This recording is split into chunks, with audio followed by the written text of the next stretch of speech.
জীবনে আমাদের বাজ পাখির মতো হওয়া উচিত বা বাজ পাখির থেকে শিক্ষা নেওয়া উচিত। বাজ পাখি এমন একটি পাখি যে আকাশের অনেক উপর দিয়ে উড়তে পারে।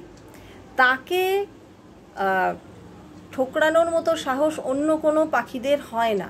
কাকের সেই সাহস থাকে। সে কিন্তু বাজ পাখি যখন কাক যে লেভেল দিয়ে ওড়ে সেই লেভেলে যখন চলে আসে তখন কিন্তু কাক দলবদ্ধভাবে কিন্তু তাকে অনেক সময় আক্রমণ করে।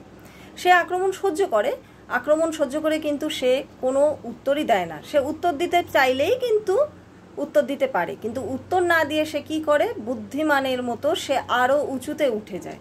কারণ আরও উঁচুতে উঠতে পারার মতো ক্ষমতা ভগবান তাকে দিয়েছেন।